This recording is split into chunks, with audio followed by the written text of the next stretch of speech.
இன்றைய இறைவார்த்தை இறைவாக்கினர் எசாயா நூலில் இருந்து வாசகம். நற்செய்தியை அறிவிக்கவும், நல்வாழ்வை பலப்படுத்தவும், நலம் தரும் செய்தியை உரைக்கவும், விடுதலையை பறைசாற்றவும், சீயோனை நோக்கி உன் கடவுள் அரசாளுகின்றார் என்று கூறவும் வருவோனின் பாதங்கள் மலைகள் மேல் எத்துணை அழகாய் இருக்கின்றன. இதோ உன் சாமக் காவலர் குரல் எழுப்புகின்றனர். அவர்கள் அக்களித்து ஒருங்கே ஆரவாரம் செய்கின்றனர். ஆண்டவர் சீயோனுக்கு திரும்பி வருவதை அவர்கள் தம் கண்களாலேயே காண்பர். எருசலேமின் பால் இடங்களே, ஒருங்கே ஆர்ப்பரித்து பாடுங்கள்.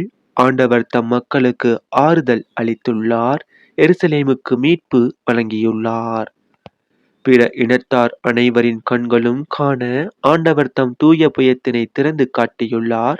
மண்ணுலகின் எல்லைகள் யாவும் நம் கடவுள் அளிக்கும் மீட்பை காணும். இது ஆண்டவர் வழங்கும் அருள்வாக்கு. இறைவா உமக்கு நன்றி. இன்றைய தினத்துக்கு உரிய இரண்டாம் வாசகம்.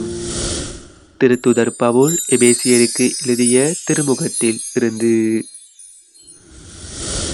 சகோதரர் சகோதரிகளே, இனி நீங்கள் அந்நியர் அல்ல, வேற்று நாட்டினரும் அல்ல. இறைமக்கள் சமுதாயத்தின் உடன்குடிமக்கள், கடவுளின் குடும்பத்தை சேர்ந்தவர்கள். திருத்தூதர்கள், இறைவாக்கினர்கள் ஆகியோர்களை அடித்தளமாகவும் கிறிஸ்து இயேசுவையே மூளைக்கல்லாகவும் கொண்டு அமைக்கப்பட்ட கட்டடமாய் இருக்கிறீர்கள்.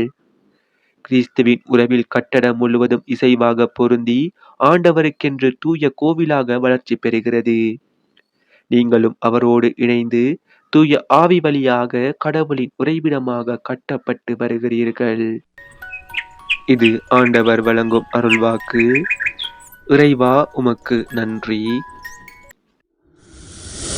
இன்றைய தினத்துக்கு உரிய நற்செய்தி வாசகம். யோவான் எழுதிய தூய நற்செய்தியில் இருந்து. பன்னிருவருள் ஒருவரான திதிம் எனும் தோமா இயேசு வந்தபோது அவர்களோடு இல்லை. மற்ற சீடர்கள் அவரிடம், ஆண்டவரை கண்டோம் என்றார்கள். தோமா அவர்களிடம், அவருடைய கைகளில் ஆணிகளால் ஏற்பட்ட தழும்பை பார்த்து, அதில் என் விரலை விட்டு அவர் விலாவில் என் கையை இட்டாலன்றி நான் நம்ப மாட்டேன் என்றார். 8 நாள்களுக்கு பின் அவருடைய சீடர்கள் மீண்டும் உள்ளே கூடியிருந்தார்கள். அன்று தோமாவும் அவர்களோடு இருந்தார். கதவுகள் பூட்டப்பட்டிருந்தும் இயேசு உள்ளே வந்து அவர்கள் நடுவில் நின்று, உங்களுக்கு அமைதி உரித்தாகுக என்று வாழ்த்தினார். பின்னர் அவர் தோமாவிடம், இதோ என் கைகள், இங்கே உன் விரலை இடு.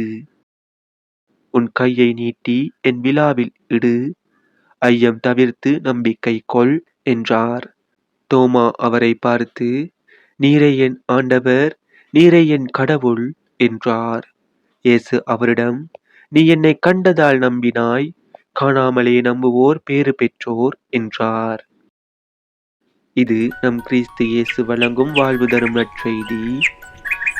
கிறிஸ்துவே உமக்கு புகழ். இன்றைய தினத்துக்கு உரிய சிந்தனை துளிகள். புனித தோமா போல வாழ்வோம்.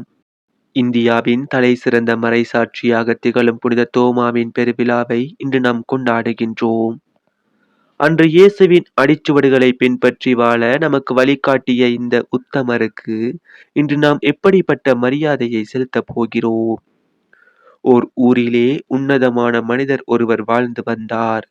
அவர் இறந்ததும் அவருடைய 3 மகன்களும் அவருக்கு உரிய மரியாதையை செலுத்த விரும்பினர். சிலர் மறைந்தவருக்கு சிலை வைக்கலாம் என்றார்கள். சிலர் அவர் கற்றுத்தந்த பாடங்களை எல்லாம் புத்தகமாக அச்சிட்டு எல்லாருக்கும் அதை இலவசமாக கொடுப்போம் என்றார்கள். அவரது கடைசி மகன், எங்க அப்பா வாழ்ந்த வாழ்க்கையை வாழ்ந்து காட்டுவோம் என்றார். இவர் சொல்வதே சரி என்றார்கள் எல்லோரும்.